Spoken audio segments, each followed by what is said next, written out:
My mother-in-law kidnapped my baby in the middle of the night to prove she can parent better than me, and the lack of urgency by my husband is making me want to divorce him. Posted by u/TW5676. I made a throwaway for this because my husband knows my username, and I don't feel like being surrounded by any more drama right now. So, a little backstory. My husband is an only child, and his mom has always been very involved. We got along somewhat, but she always sort of crossed some lines. She has a key to our house for emergency purposes only because she lives 4 blocks away. I had our daughter 4 weeks ago. She has been over at least 3 days every week since I had her. She's always telling me what I'm doing wrong and how she'd do things differently. The baby is up every 2 hours at night, and she insists she'd sleep through the night if she could stay at grandma's. I told her I'm not comfortable sending a breastfed baby away overnight at just 4 weeks. This past week, she kept pushing the issue no matter how many times I said no. Last night, we put the baby in her crib. We stopped room sharing because the baby was so loud I couldn't get any sleep whatsoever, so my husband has been getting her when it's time for her to feed. My husband fell asleep early, and I dozed off. I woke up 4 hours later and started to panic because she hadn't made any noise. I was sure she had died of SIDS. I went into her room, and she was gone. I froze and started screaming her name around the house like she would somehow pop out, as if it were all a joke. My husband woke up in a panic and just screamed, "What's going on?" over and over. I ran to my phone to call 911 and saw a picture message from my mother-in-law of my sleeping baby in her arms with the caption, "Sleepover at Gam Gam's." I was immediately enraged. I screamed so hard I almost vomited. I called her and saw red. I told her I was coming to get the baby and that she would never see her again, and to never contact our family again. My husband decided it was best if he went to get her. When he came back, he said his mother had let herself in to give us a break, that she was sure we'd hear the text, and she thought we would be thanking her for a night's sleep. I do not give a flying F. I hate her. I cannot forgive her for this. My husband thinks I need to calm down, that we just need to get our key back. His lack of urgency about the situation makes me want to divorce him. We have never had any issues before this, but this feels like a deal breaker to me. I already had postpartum anxiety, and now it's through the roof. I don't feel safe in my own home with my family. I hate my mother-in-law. I hate my husband. When I think about what happened, I sob uncontrollably. I can't sleep now that I know I can't protect my baby when I sleep. I can't believe I did not wake up. I feel like the biggest piece of crap mother. If any real danger had come, I would have let my daughter down. Am I overreacting for wanting a divorce or for never wanting to see my mother-in-law again? My husband and mother-in-law think it's my hormones and that I have overreacted. Am I overreacting? I just needed to talk about it with non-involved parties. I have no friends or family for hundreds of miles. Oh, and she also fed her formula while she had her, but that's the least of my worries. It still infuriates me because breastfeeding has been really hard for us. Commenter. I have a 16-month-old, and your story made me sick to my stomach. Here's what I would do.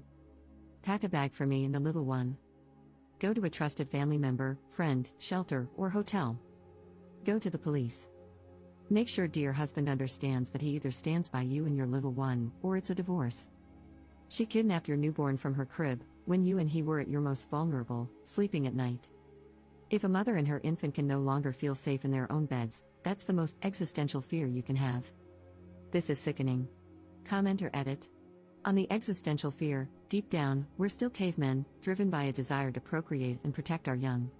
The empty crib embodies the worst fear of a cavewoman coming true. It means the saber-toothed tiger got our baby in the night. The hope for our future, which we created at a huge expense to ourselves and loved, is gone. And of course, what happened with your mother-in-law is not the same as that scenario, but this is the first thing your lizard brain processes the moment you see that empty crib.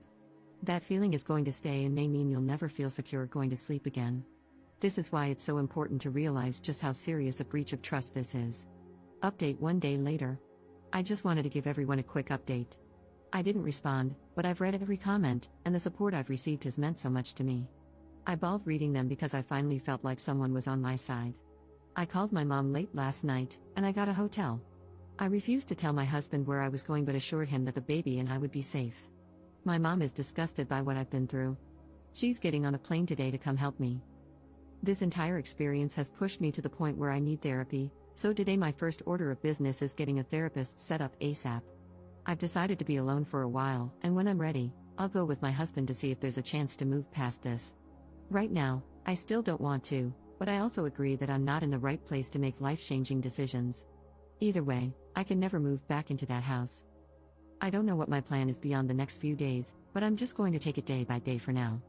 As for my mother-in-law, I'm going to the police today to find out how to get a restraining order. She and my husband keep saying, but she was safe. She was never in danger. I disagree. My mother-in-law is clearly not mentally capable of caring for a child. Who knows what else she would do because she feels she knows best. Thank you all so much. I can't tell you how much the support from some internet strangers has meant to me. Second update 2 weeks later. I want to thank everyone again who thought about me after my first post.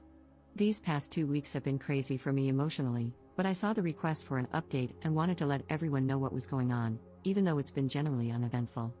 I received so many messages and comments filled with support that meant so much to me. Shortly after I wrote that post, my mom arrived to help me get through my anxiety and support me. By the time she got here, I was in a hotel and still had not slept. It had been way too long without sleep, and I think the deprivation was making me feel even crazier. She came and sat with me while I slept, and it was the most helpful thing anyone could have done for me. My husband asked to talk, so I agreed to meet with him. He apologized and said he realized I was right, his mom had severely crossed a line. He admitted it was hard for him to accept that his mom did something so wrong, so in his mind, he was telling himself it wasn't that bad, and that if the baby wasn't hurt, then no harm was done. However, he wasn't considering the hurt it caused me and my sense of security. He told me he had changed the locks on the house and would support whatever I wanted to do regarding his mom. He said he was willing to cut off contact for a while but asked that I not press charges. We left it at that for the time being. I told him I'd think about what he said and keep in touch. Shortly after this happened, I received a lot of texts from his family, offering their support and apologizing for what happened. They assured me that no matter what, my baby and I are family and that we have their support. That meant so much to me. Having people finally back me up gave me some peace of mind. A few days after seeing my husband, we met up again. He brought me a letter from his mom. I considered just throwing it out, but I decided to read it. It was a very long-winded apology. She basically said that she feels sick about what she did. She admitted that if someone had done the same thing to her when her husband was young, she would have wanted them to die. She's terrified of losing me as a daughter-in-law and losing her grandchild, but she said she's going to keep her distance. She asked me to reach out if and when I am ready. I still haven't reached out to her, and I don't know if I will. I feel like her letter might be genuine, but I don't think I will ever trust her again for obvious reasons. I feel like she sees it as an easier to ask for forgiveness than permission kind of situation. I'm in a difficult place, trying to decide how to assert my authority as a mother without alienating my child from people who love them. I don't want my forgiveness to seem like weakness and, in the end, put my child in more situations like this. I've been getting help with all of this in therapy, which I've started twice a week. Right now, the general guidance I'm receiving from my therapist is to avoid making any big decisions yet, such as divorce, moving long distances, or cutting people off, so I'm taking things day by day. I make sure my husband sees our child every day. We haven't talked about the state of our marriage yet. I told him that when I'm ready, we will discuss it. He's respected that, and it's made a huge difference in the hope I have for our future. So that's really it. There haven't been any dramatic blow-ups or legal action. There are still a lot of unanswered questions for me, but this time has been filled with self-discovery and support from many unexpected places, and for that, I'm incredibly grateful. Commenter. You absolutely are the strong mama with all the power here. You are lucky that your mother-in-law seems to have recognized her transgression. Moving forward, her acceptance of any, every, and all limitations you place on her interaction with your family will be very telling. Assuming she doesn't try to buck your rules even a tiny bit, and after a long, very long period of time out for pulling her crap in the first place, I would imagine there is a real chance that a fairly normal grandmotherly relationship may be salvageable. But God knows that's some time out, maybe even years. Thank goodness you have had so many family members recognize how utterly wrong your mother-in-law's behavior was and that you have so many allies. I know it must feel like the entire world is untrustworthy right now, but with some time, a lot of love, and patience, you and your baby will be right as rain. Your hubs has a lot of groveling to do. Changing the locks was a great first step. I hope he continues to support you in the future rather than bury his head in the sand. It does sound like he is willing to work to get past this. God knows, if anyone ever so much as tried to think about stealing my baby from me, there would be so much hell to pay.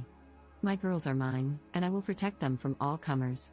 My anger spikes hard just trying to empathize with you about the moment you could not find your child. Best wishes and good luck. It sounds like you are doing what you need to do, and that is perfect, and all you can do.